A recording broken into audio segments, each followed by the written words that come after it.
ನಮಸ್ಕಾರ ಗೆಳೆಯರೇ. ಅಂತ್ಯಕ್ರಿಯೆಯ ಸಮಯದಲ್ಲಿ ಚಿತೆಗೆ ಅಗ್ನಿ ಸ್ಪರ್ಶ ಮಾಡಿದ ನಂತರ ಶರೀರದ ಬಹುಭಾಗ ಸುಟ್ಟು ಹೋದ ಮೇಲೆ ಮನೆಯ ಹಿರಿಯ ಮಗ ಅಥವಾ ಕರ್ತೃ ಒಂದು ಉದ್ದನೆಯ ಕಟ್ಟಿಗೆಯಿಂದ ಶವದ ತಲೆಬುರುಡೆಯನ್ನು ಮೆಲ್ಲಗೆ ಹೊಡೆಯುವ ಕ್ರಿಯೆಯನ್ನು ಕಪಾಲಕ್ರಿಯೆ ಎನ್ನಲಾಗುತ್ತದೆ. ಈ ವಿಷಯ ಸ್ವಲ್ಪ ಸಂವೇದನಾಶೀಲವಾಗಿದೆ, ಆದರೆ ಇದರ ಹಿಂದೆ ಇರುವ ನಿಜವಾದ ಅರ್ಥವನ್ನು ಸರಿಯಾಗಿ ಅರ್ಥಮಾಡಿಕೊಳ್ಳುವುದು ಮುಖ್ಯ. ಶರೀರವು ಪಂಚಭೂತಗಳಲ್ಲಿ ವಿಲೀನವಾಗುವಾಗ ಆತ್ಮವು ದೇಹದ ಮೇಲಿನ ಮಮತೆಯನ್ನು ಬಿಡಬೇಕು. ತಲೆಬುರುಡೆಯು ದೇಹದ ಅತ್ಯಂತ ಕಠಿಣ ಭಾಗ. ಅದು ಸಂಪೂರ್ಣವಾಗಿ ಸುಟ್ಟು ಭಸ್ಮವಾಗಲು ಸಮಯ ತೆಗೆದುಕೊಳ್ಳುತ್ತದೆ. ಕಪಾಲಕ್ರಿಯೆಯ ಮೂಲಕ ಆ ಭಾಗವನ್ನು ಸೀಳುವುದರಿಂದ ಆತ್ಮವು ಈ ಭೌತಿಕ ಜಗತ್ತಿನ ಕದನದಿಂದ ಸಂಪೂರ್ಣವಾಗಿ ಬಿಡುಗಡೆಯಾಗುತ್ತದೆ ಎಂದು ನಂಬಲಾಗಿದೆ. ಹಿಂದೂ ಸಂಪ್ರದಾಯದಲ್ಲಿ ಅಂತ್ಯಕ್ರಿಯೆಯ ಸಮಯದಲ್ಲಿ ಕಪಾಲಕ್ರಿಯೆ ಎಂಬ ಒಂದು ವಿಧಿಯಿದೆ. ಇದರಲ್ಲಿ ಮೃತ ವ್ಯಕ್ತಿಯ ತಲೆಯ ಕಪಾಲವನ್ನು ಒಡೆದುಹಾಕುವ ಕ್ರಮವನ್ನು ಮಗ ಅಥವಾ ಹತ್ತಿರದ ಬಂಧುವರು ಮಾಡುತ್ತಾರೆ. ಇದನ್ನು ಕೇಳಿದಾಗ ಅಥವಾ ನೋಡಿದಾಗ ಕೆಲವರಿಗೆ ಭಯ ಅಥವಾ ವಿಚಿತ್ರತೆ ಉಂಟಾಗಬಹುದು, ಆದರೆ ಇದರ ಹಿಂದಿನ ಉದ್ದೇಶ ಭಯಾನಕ ಅಥವಾ ಕ್ರೂರತೆಯಲ್ಲ. ಮಾನವನ ಜೀವನದಲ್ಲಿ ಜನನ ಮತ್ತು ಮರಣವು ಅತ್ಯಂತ ಮಹತ್ವದ ಹಂತಗಳು. ನಾವು ಜನನವನ್ನು ಹರ್ಷದಿಂದ ಸ್ವೀಕರಿಸುತ್ತೇವೆ, ಆದರೆ ಮರಣವು ನಮಗೆ ದುಃಖ, ಪ್ರಶ್ನೆಗಳು ಮತ್ತು ಅಜ್ಞಾತದ ಭಯವನ್ನು ತರುತ್ತದೆ. ಆದರೂ ಭಾರತೀಯ ಸಂಸ್ಕೃತಿಯಲ್ಲಿ ಮರಣವನ್ನು ಅಂತ್ಯವಲ್ಲ, ಬದಲಾಗಿ ಒಂದು ಪ್ರಯಾಣದ ಮುಂದಿನ ಹಂತವೆಂದು ಪರಿಗಣಿಸಲಾಗುತ್ತದೆ. ಇದೇ ದೃಷ್ಟಿಕೋನದಿಂದ ಅಂತ್ಯಕ್ರಿಯೆಗಳ ವಿವಿಧ ವಿಧಿಗಳು ರೂಪುಗೊಂಡಿವೆ. ಅವುಗಳಲ್ಲಿ ಕಪಾಲಕ್ರಿಯೆಯ ಅತ್ಯಂತ ಗಂಭೀರ ಮತ್ತು ಅರ್ಥಪೂರ್ಣವಾದ ವಿಧಿಯಾಗಿದೆ.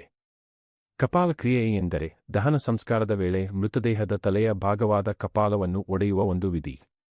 ಇದನ್ನು ಸಾಮಾನ್ಯವಾಗಿ ಮೃತನ ಮಗ ಅಥವಾ ಹತ್ತಿರದ ಪುರುಷ ಸಂಬಂಧಿ ನೆರವೇರಿಸುತ್ತಾನೆ. ಈ ವಿಧಿಯು ಬಹುಜನರಿಗೆ ವಿಚಿತ್ರವಾಗಿಯೂ ಕೆಲವೊಮ್ಮೆ ಭಯಾನಕವಾಗಿಯೂ ಕಾಣಬಹುದು. ಆದರೆ ಇದರ ಹಿಂದಿರುವ ಅರ್ಥವನ್ನು ತಿಳಿದಾಗ ಇದು ಒಂದು ಆಧ್ಯಾತ್ಮಿಕ ಮತ್ತು ಭಾವನಾತ್ಮಕ ಪ್ರಕ್ರಿಯೆ ಎಂದು ಅರಿವಾಗುತ್ತದೆ. ಈ ವಿಧಿಯ ಇತಿಹಾಸವನ್ನು ನೋಡಿದರೆ ಇದು ಬಹಳ ಪುರಾತನವಾಗಿದೆ. ವೇದಗಳು ಮತ್ತು ಸ್ಮೃತಿಗಳ ಕಾಲದಿಂದಲೂ ಅಂತ್ಯಕ್ರಿಯೆಗಳ ಬಗ್ಗೆ ವಿವರವಾದ ನಿಯಮಗಳು ಇದ್ದವು. ಗೃಹ್ಯ ಸೂತ್ರಗಳು ಮತ್ತು ಧರ್ಮಶಾಸ್ತ್ರಗಳಲ್ಲಿ ಮರಣಾನಂತರ ಮಾಡುವ ವಿಧಿಗಳ ಬಗ್ಗೆ ವಿವರಣೆ ಸಿಗುತ್ತದೆ. ಆ ಕಾಲದ ಋಷಿಗಳು ಮಾನವನ ದೇಹ ಮತ್ತು ಆತ್ಮದ ನಡುವಿನ ಸಂಬಂಧವನ್ನು ಆಳವಾಗಿ ಅಧ್ಯಯನ ಮಾಡಿದ್ದರು. ಅವರ ನಂಬಿಕೆಯ ಪ್ರಕಾರ ದೇಹವು ಪಂಚಭೂತಗಳಿಂದ ನಿರ್ಮಿತವಾಗಿದ್ದು ಮರಣದ ನಂತರ ಅದು ಮತ್ತೆ ಆ ಮೂಲತತ್ವಗಳಿಗೆ ಸೇರುತ್ತದೆ. ಆದರೆ ಆತ್ಮವು ಶಾಶ್ವತವಾಗಿದ್ದು ಅದು ತನ್ನ ಮುಂದಿನ ಪ್ರಯಾಣವನ್ನು ಮುಂದುವರಿಸುತ್ತದೆ. ಕಪಾಲಕ್ರಿಯೆಯ ಮೂಲ ಉದ್ದೇಶವು ಇದೇ ಆಧ್ಯಾತ್ಮಿಕ ತತ್ವದಲ್ಲಿ ನೆಲೆಗೊಂಡಿದೆ. ಹಿಂದೂ ತತ್ವಶಾಸ್ತ್ರದ ಪ್ರಕಾರ ತಲೆಯ ಭಾಗವನ್ನು ಬ್ರಹ್ಮರಂಧ್ರ ಎಂದು ಕರೆಯಲಾಗುತ್ತದೆ. ಇದು ಆತ್ಮವು ದೇಹದಿಂದ ಹೊರಬರುವ ಪ್ರಮುಖ ದ್ವಾರವೆಂದು ಪರಿಗಣಿಸಲಾಗಿದೆ. ಆದ್ದರಿಂದ ಕಪಾಲವನ್ನು ಒಡೆಯುವ ಮೂಲಕ ಆತ್ಮವು ದೇಹದ ಬಂಧನಗಳಿಂದ ಸಂಪೂರ್ಣವಾಗಿ ಮುಕ್ತವಾಗುತ್ತದೆ ಎಂಬ ನಂಬಿಕೆಯಿದೆ. ಈ ಕ್ರಿಯೆ ಆತ್ಮಕ್ಕೆ ಶಾಂತಿ ಮತ್ತು ಮುಕ್ತಿ ನೀಡುತ್ತದೆ ಎಂದು ಹೇಳಲಾಗುತ್ತದೆ. ಇದರ ಜೊತೆಗೆ ಈ ವಿಧಿಯು ಒಂದು ಮಾನಸಿಕ ಅಂಶವನ್ನು ಹೊಂದಿದೆ. ಮರಣವು ಹತ್ತಿರದವರಿಗಾಗಿ ಅತ್ಯಂತ ನೋವಿನ ಅನುಭವ. ಮಗನಿಗೆ ತಂದೆಯ ಮರಣವು ಒಂದು ದೊಡ್ಡ ಆಘಾತ. ಈ ಸಂದರ್ಭದಲ್ಲಿ ಕಪಾಲಕ್ರಿಯೆಯನ್ನು ನೆರವೇರಿಸುವುದು ಮಗನಿಗೆ ಒಂದು ರೀತಿಯ ಮಾನಸಿಕ ಸ್ವೀಕಾರವನ್ನು ನೀಡುತ್ತದೆ.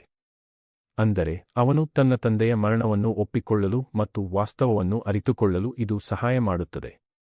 ಇದು ದುಃಖವನ್ನು ನಿಧಾನವಾಗಿ ಸ್ವೀಕರಿಸುವ ಪ್ರಕ್ರಿಯೆಯ ಒಂದು ಭಾಗವಾಗಿದೆ. ಮಗನೇ, ಈ ವಿಧಿಯನ್ನು ಮಾಡುವುದಕ್ಕೆ ಕಾರಣವು ನಮ್ಮ ಸಂಸ್ಕೃತಿಯಲ್ಲಿರುವ ಪಿತೃಋಣ ಎಂಬ ತತ್ವದಲ್ಲಿ ಇದೆ. ಪ್ರತಿ ಮಗನು ತನ್ನ ತಂದೆ ತಾಯಿಗೆ 3 ರೀತಿಯ ಋಣಗಳನ್ನು ತೀರಿಸಬೇಕು ಎಂದು ಹೇಳಲಾಗುತ್ತದೆ: ದೇವಋಣ, ಋಷಿಋಣ ಮತ್ತು ಪಿತೃಋಣ. ಪಿತೃಋಣವನ್ನು ತೀರಿಸುವ ಒಂದು ಪ್ರಮುಖ ಮಾರ್ಗವೇ ಅಂತ್ಯಕ್ರಿಯೆಗಳನ್ನು ಸರಿಯಾಗಿ ನೆರವೇರಿಸುವುದು. ಈ ಮೂಲಕ ಮಗನು ತನ್ನ ತಂದೆಗೆ ಕೊನೆಯ ಗೌರವವನ್ನು ಸಲ್ಲಿಸುತ್ತಾನೆ ಮತ್ತು ಅವರ ಆತ್ಮಕ್ಕೆ ಶಾಂತಿ ಸಿಗಲೆಂದು ಪ್ರಾರ್ಥಿಸುತ್ತಾನೆ. ಕಾಲಕ್ರಮೇಣ ಸಮಾಜದಲ್ಲಿ ಹಲವು ಬದಲಾವಣೆಗಳು ನಡೆದಿವೆ. ಇಂದಿನ ಆಧುನಿಕ ಯುಗದಲ್ಲಿ ಕೆಲವು ಕಡೆಗಳಲ್ಲಿ ಕಪಾಲಕ್ರಿಯೆಯನ್ನು ಸರಳವಾಗಿ ಅಥವಾ ಪ್ರತೀಕಾತ್ಮಕವಾಗಿ ಮಾತ್ರ ಮಾಡಲಾಗುತ್ತದೆ. ಕೆಲವು ಕುಟುಂಬಗಳು ಇದನ್ನು ಸಂಪೂರ್ಣವಾಗಿ ಕೈಬಿಡುತ್ತವೆ. ಇದಕ್ಕೆ ಕಾರಣವಾಗಿ ವಿಜ್ಞಾನಬದ್ಧ ಚಿಂತನೆ, ನಗರ ಜೀವನದ ಬದಲಾವಣೆಗಳು ಮತ್ತು ಸಂಸ್ಕೃತಿಯ ಪರಿವರ್ತನೆಗಳನ್ನು ಹೇಳಬಹುದು. ಆದರೆ ಈ ವಿಧಿಯ ಹಿಂದಿನ ಭಾವನೆ ಮತ್ತು ಉದ್ದೇಶ ಇನ್ನೂ ಹಲವರ ಮನಸ್ಸಿನಲ್ಲಿ ಉಳಿದಿದೆ. ವೈಜ್ಞಾನಿಕ ದೃಷ್ಟಿಕೋನದಿಂದ ನೋಡಿದರೆ ಕಪಾಲಕ್ರಿಯೆಗೆ ನೇರವಾದ ವೈಜ್ಞಾನಿಕ ಸಾಕ್ಷ್ಯಗಳಿಲ್ಲ, ಆದರೆ ಇದು ಮಾನವನ ಮನಸ್ಸಿನ ಮತ್ತು ಭಾವನೆಯ ಮೇಲೆ ಪರಿಣಾಮ ಬೀರುವ ಒಂದು ಸಾಂಸ್ಕೃತಿಕ ಆಚರಣೆ ಎಂದು ಹೇಳಬಹುದು. ಮರಣದಂತಹ ಗಂಭೀರ ಸಂದರ್ಭಗಳಲ್ಲಿ ಇಂತಹ ವಿಧಿಗಳು ಮಾನಸಿಕ ಸಮತೋಲನವನ್ನು ಕಾಪಾಡಲು ಸಹಾಯ ಮಾಡುತ್ತವೆ. ಅವು ದುಃಖವನ್ನು ನಿರ್ವಹಿಸಲು ಮತ್ತು ಜೀವನದ ಸತ್ಯವನ್ನು ಸ್ವೀಕರಿಸಲು ನೆರವಾಗುತ್ತವೆ. ಕಪಾಲ್ ಕ್ರಿಯೆಯು ನಮಗೆ ಕಲಿಸುವ ಪಾಠವೇನೆಂದರೆ, ಜನ್ಮವು ಹೇಗೆ ಸಂಸ್ಕಾರವೋ, ಮರಣವೂ ಹಾಗೆಯೇ ಒಂದು ಸಂಸ್ಕಾರ. ತಂದೆಯ ಅಂತ್ಯಕ್ರಿಯೆಯಲ್ಲಿ ಇದನ್ನು ಮಾಡುವುದರಿಂದ ಮಗನು ತನ್ನ ಪಿತೃಋಣವನ್ನು ತೀರಿಸುತ್ತಾನೆ ಮತ್ತು ತಂದೆಯ ಆತ್ಮಕ್ಕೆ ಶಾಶ್ವತ ಶಾಂತಿಯನ್ನು ಕೋರುತ್ತಾನೆ. ಈ ವಿಡಿಯೋ ನಿಮಗೆ ಇಷ್ಟವಾದರೆ ಲೈಕ್ ಮಾಡಿ, ನಿಮ್ಮ ಸ್ನೇಹಿತರ ಜೊತೆ ಶೇರ್ ಮಾಡಿ. ಇನ್ನಷ್ಟು ಮೋಟಿವೇಶನಲ್ ವಿಡಿಯೋಸ್ಗಾಗಿ ಸಬ್ಸ್ಕ್ರೈಬ್ ಮಾಡೋದನ್ನ ಮರಿಬೇಡಿ.